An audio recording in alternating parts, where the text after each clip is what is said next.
Today I'm going to show you how to make slow cooker pizza. The recipe is from my new cookbook, Bare Minimum Dinners. And there are a couple really cool tricks that I'm going to show you here as well. First of all, you want to make sure you have the right size slow cooker. It should be about 6 quarts and oval. You want to start with a pound of pizza dough.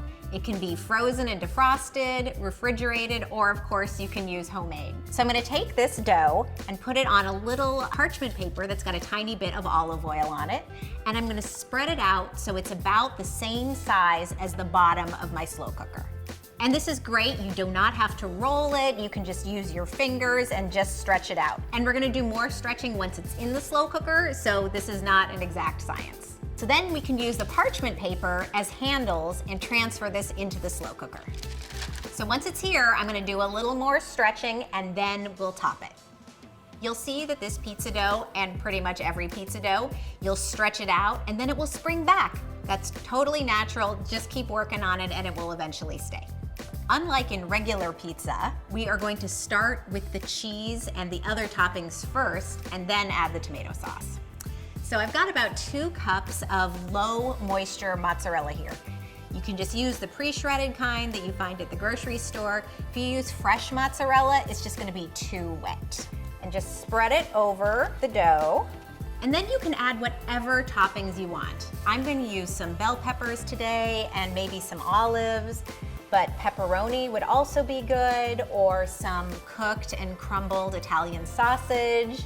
You do you. Now, before we add the tomato sauce, I'm just gonna nudge this dough a little bit and just try to spread it out to the edges again. You wanna really just get your hands in there. And it's totally fine if the parchment crinkles up a bit, it'll still work beautifully.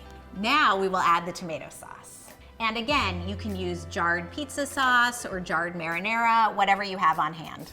And then I'm just gonna spread it out with a spoon. I like to put the sauce on after because, as you probably know, everything that cooks in the slow cooker is a little wet. And when the cheese is on top, it just kind of feels a little wet. So it's better when it's under the tomato sauce. Before we put the top on, there's one more little trick here. You know how we were just talking about how everything inside the slow cooker is kind of wet? That is obviously not ideal for pizza dough. The trick is to use just a little paper towel. Spread it over the top of the slow cooker before you put the lid on. This will help absorb some of the moisture as the pizza cooks. This will cook for 2 to 3 hours on high or 4 to 5 hours on low. What you're looking for is for the crust to be golden but still tender. All right, so I think the pizza is ready. I checked it after 2 hours and the dough wasn't quite golden yet. So I put it in for another hour and I think we're set. Can you see all this condensation on the lid? That's what the paper towels are helping with. And in fact, yes, you can see that it is pretty damp here.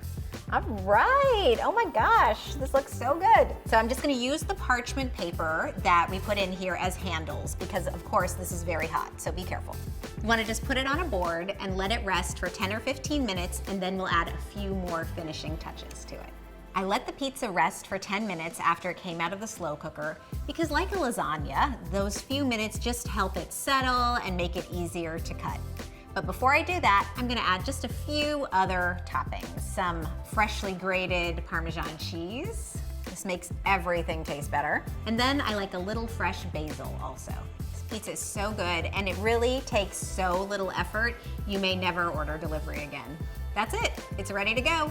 And then you can just use a chef's knife or scissors or a pizza cutter to cut it. So even though the cheese isn't on top, you can see it's definitely in there. It's still that cheesy, yummy pizza that you're used to. So good. For more easy, weeknight-friendly recipes, check out my book, Bare Minimum Dinners, and of course, Real Simple.